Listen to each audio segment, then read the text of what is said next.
One of the features of iPhoto that Apple is most proud of is called Faces. It's facial recognition software. I have not yet found a use for it, but apparently some people do. So let's just test it and see if it works. I've downloaded a bunch of pictures here of some girl I found on the internet. There were a lot of pictures of her on the internet, so gosh, she must be somebody really important. And we're going to pick one that has a very strong front facial. We can really see the details of her face. And we clicked info over here, and this info pane popped up, and faces is there. We're going to click add a face. Now you'll see that there's a box that has appeared. This box we're going to put, it'll usually be there for you, but the box needs to be particularly around the eyes and the nose and the mouth. It says click to name. Let's see. Let's just make up something. Let's call her LL. So we're going to click this little arrow here, and it sort of makes us a little album. And it says down here, LL may be in 2 additional photos. Now we know we put 5 photos in it. Let's go confirm additional faces. Okay, well, this is one that we definitely know is her. And this particular person right here is, well, that's also her. It's just kind of a blurry picture. So it picked 2 out of the 4 remaining pictures of LL, which is pretty good. To be really fair, some of these pictures would have been hard to get because that's kind of from an angle. You can make use of this or not make use of this. I don't see it. It works part of the time. Part of the time it doesn't work. So I don't see a whole lot of use in it myself. But that's Faces. iPhoto, for better or worse, is an event-based software. I personally think it's for worse. I don't like working with events. You can click on photos and all your photos will appear, but they're still separated into events. I think that that's hard to work with. In iPhoto 09, all of your photos would appear on the screen at the same time without being subdivided or separated at all. What you can do to make it easier to work with these photos is create albums.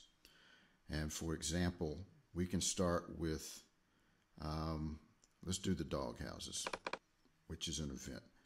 If we want to create an album of dog houses, we can just select the ones that we want to use Command click to select individual ones. And then we can go to File, New, Album. And we can call our album Dog Homes. And you'll see that our album has those 3 pictures that we just selected in here. Now, if we want to put more pictures in our album, and it could be anything, here is a picture taken out of the front door of my house in Jackson. If we want to put it in that album, all we have to do is drag it. And believe me, my house is a dog home. So you can create albums that way to make them easier to work with. If you want to create a smart album,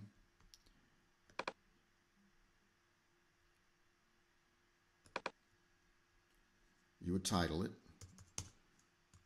and then you could pick any number of ways to select the pictures that you have put in there. For example, if we wanted to take the pictures that we did of that strange girl, we could say face contains LL and click OK. And it has now created an album for us with the pictures the software has labeled as LL. You could do that with anything. If you had rated pictures and given them stars, that's what you could use those. Some pictures, you could put keywords on them. There's a number of things that you could do to sort pictures, and you can put them in an album just by selecting that criteria. In addition to the stars that we talked about earlier as a way to distinguish one picture from another, there's one called flagging. And to do that, you open up any of your events, and if you run your mouse across the picture, you'll see in the upper left-hand corner a little flag appears. And if you click on that flag, then it becomes a different color. And if you go to here where it says flagged, it says 1. That's the one picture that I just flagged. Let us flag this one.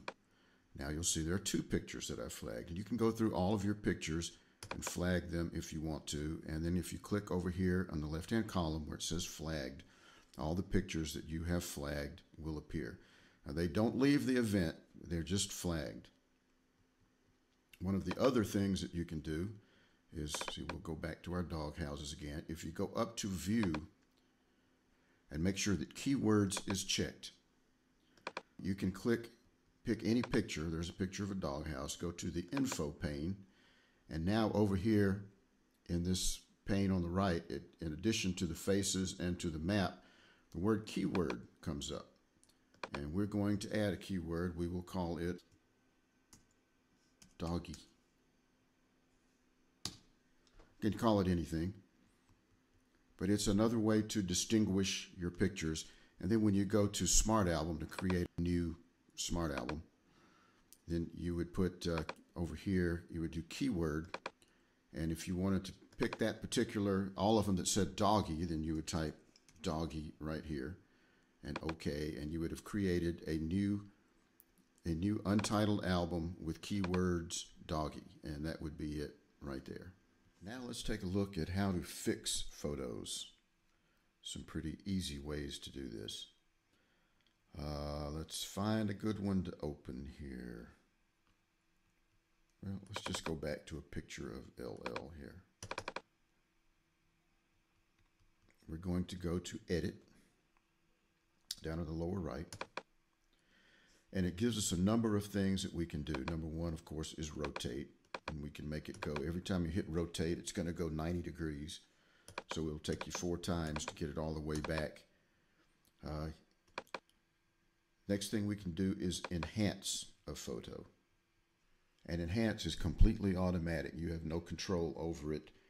If you click enhance, it will fix the colors in a photo the way it thinks they should be fixed. I doubt that it did much to this one. We'll come back to red eye in just a minute. Straighten, you'll see if you click straighten, you'll see this grid appears on the photo. And you can move it just a little bit one way or the other to whatever suits your artistic needs. And we're done with that one. Crop is pretty obvious. If we wanted to cut this photo to, let's see, let's cut it to just a close-up on her face. You would just take that grid and move it to where you want it and then click done. And there it is. And then retouch. Retouch will fix blemishes. It doesn't have to be skin blemishes. It can be any kind of a blemish. It will help to fix it. If you move this little slider here, you can get the size of whatever you want to retouch the brush. And let's just say that we thought this right here, this little pleat in her shirt, should be fixed. As you see, you can sort of just paint over it and it just kind of blends it in.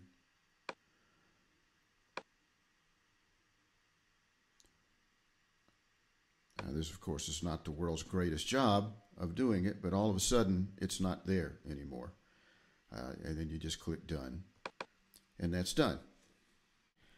Now to take a look at the fix red eye functions, I have another picture here that I downloaded earlier from the internet of some kid. We're going to go back to edit. You can tell he has very obviously red eyes. Now how does that happen? It usually happens when you're using a flash, and the light from the flash goes into the subject's eyes, hits the back of his eyes, which is a blood-filled area, and the light reflects back into the camera lens, and it's red because it's a reflection of the blood that's on the back of one's eye. Now, in order to fix that, you'll see over here on the right, it says Fix Red Eye. We're going to click that, and it fixed it just then automatically, and it did it because we have Auto Fix Red Eye checked. Now, let's uncheck that, and let's go back down here where it says Revert to Original. Let's click Revert to Original. We can do that also manually. If it doesn't work one way, it'll always work another, and it's the same thing. We move the slider until we get a dot about the size of the red in this child's eye, and we're going to put that right there and just click, and it's gone in both eyes. I have brought up the original picture again. You can always, if you want to, if it helps, you can click this two arrow button down here, and you can view your photo in full screen. If you want to zoom, all you have to do is grab this little button right here and move it and make it bigger, and that may sometimes help you edit it a little bit. In the edit pane, we're going to click Effects and see what some of these things do. These are things that you can play with. They don't do a whole lot at first. Lighten them, of course, lightens the picture, darkens it. Contrast we'll get to later. Warmer and cooler we'll get to later. You want it in black and white? Great. Sepia tones are on. Let's see, antique. Sometimes some of these have degrees of antique. For example, that's one. If you click the little arrow, you get more and more antique as you go along until it's as antique as you could possibly want it to be. And once again, to click the undo button down at the bottom will undo just the last thing you did. So it'll click it back to Antique 8 instead of 9, and do that again, it'll be Antique 7. If we want to go back to where we started, just click Revert to Previous or Revert to Original. Matte does exactly what it sounds like. It puts a matte in it, and that will work on any of these that you want to do to it. I don't know what some of the rest of these do. You're certainly welcome to try them and play with them and find out what they do, because you may very well find them useful. They put some interesting effects on your pictures.